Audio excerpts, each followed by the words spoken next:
राम राम। जब किसी व्यक्ति की पत्रिका में शुक्र ग्रह खराब फल दे रहा हो तो कई बार शुक्र से जुड़े हुए सुख नहीं मिलते, जैसे विवाह ना हो पाना, विवाह अगर हो गया गृहस्थी ठीक ढंग से ना चल पाना, यानी कि वैचारिक मतभेद या मनमुटाव जिसके कारण तलाक तक की नौबत आ जाए। ये सब भी ना हो तो संतान प्राप्ति को लेकर समस्या। शुक्र क्योंकि शुक्राणु से भी जुड़ता है तो व्यक्ति को शुक्राणुओं से संबंधित समस्याएं आ जाती हैं और संतान प्राप्ति को लेकर बाधा आ जाती है। और शुक्र की इसी खराब हालत के कारण कई बार घर में धन धान्य नहीं आता और सुख वैभव की कमी देखी जाती है, लक्ष्मी का अभाव देखा जाता है। और शुक्र की खराबी के कारण ही व्यक्ति पर स्त्रीगामी भी हो जाता है। तो इन सब समस्याओं का समाधान सिर्फ एक आलू से किया जा सकता है। जानते हैं क्या है ये उपाय और किस तरह से करना चाहिए यह उपाय।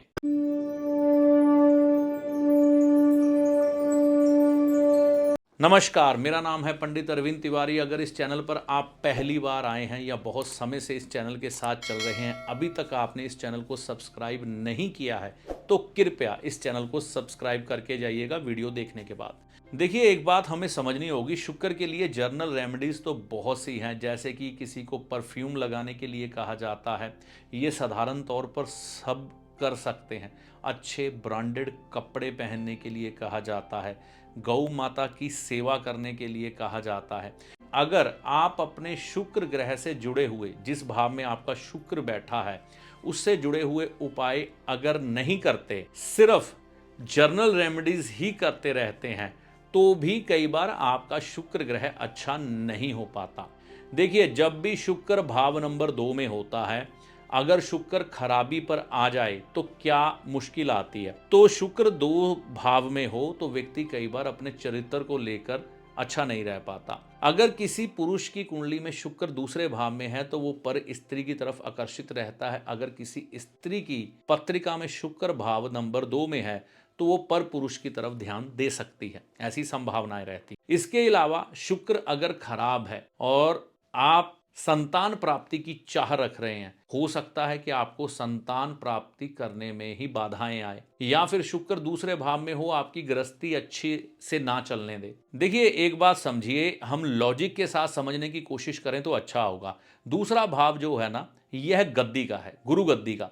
दूसरे भाव में बृहस्पति का पूर्ण तरह से साम्राज्य है। गुरुदेव दूसरे घर में ही विराजते हैं और देवताओं के गुरु कहलाते हैं। वहीं शुक्र जो है वह दैत्यों के गुरु हैं, राक्षसों के गुरु हैं। तो जब दूसरे भाव में शुक्र आते हैं तो ये यहाँ पर क्या करते हैं, ये भोग और विलासता की तरफ आकर्षित करते हैं उस व्यक्ति को जिसका दूसरे भाव में शुक्र है। लेकिन बृहस्पति इन चीज़ों के परस्पर विरोधी हैं। वह तपस्या में लीन तपस्वी की तरह जीवन में चलते हैं और भोग विलासता से दूर रहते हैं। तो परस्पर एक दूसरे के विरोधी होने के कारण इन दोनों ग्रहों में एक द्वंद्व छिड़ जाता है, युद्ध छिड़ जाता है। और कुंडली में अगर शुक्र की कुछ हालत ऐसी हो, वह पूरी तरह से खराब हो रहा हो, तो व्यक्ति को कई समस्याएं फिर खड़ी हो जाती हैं। संतान उत्पत्ति, शादीशुदा जीवन, या जीवन में लक्ष्मी का अभाव, धन का अभाव, सुख सुविधाओं का अभाव। तो ऐसी स्थिति में एक तो व्यक्ति को अपना चरित्र सबसे पहले बढ़िया रखना चाहिए। उसके बाद एक आलू से ही शुक्र ग्रह को अच्छा किया जा सकता है। आलू आप ले सकते हैं, इसको कच्चा ही लेना है, हल्दी का लेप लगाकर गौ माता को खिलाएं। देखिए, एक बात को समझिएगा, आलू आप एक या एक से ज़्यादा भी ले सकते हैं।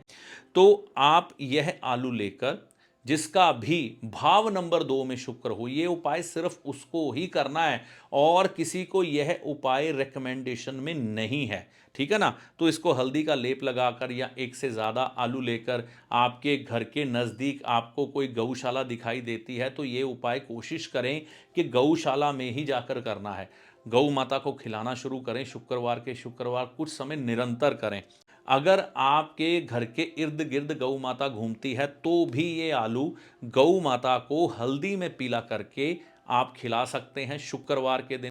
तो एक आलू है ना, आपके जीवन में शुक्र ग्रह के अगर भाव नंबर 2 में शुक्र है तो उसके बुरे परिणाम दूर करने की पूरी शक्ति रखता है। इसी तरह से जैसे बुध नवम भाव में जब होता है ना, तो व्यक्ति को किस्मत की मार पड़ती है। तो उस समय मशरूम की एक सब्जी आती है, मशरूम, कच्चे मशरूम का उपाय कराया जाता है।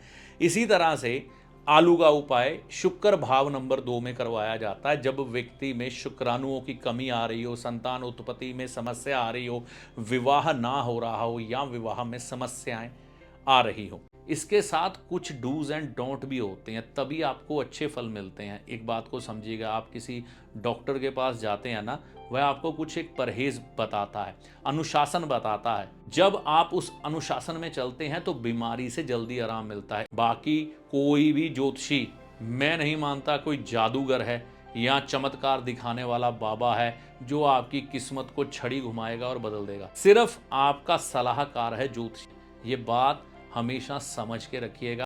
आपको सही रास्ता, सही दिशा और सही मार्गदर्शन देना ही एक ज्योतिषी का काम है। बाकी ईश्वर की कृपा भी जरूरी होती है, इस बात को समझें तो जिंदगी में कुछ ना कुछ पुण्य हर रोज करते हुए आगे बढ़े।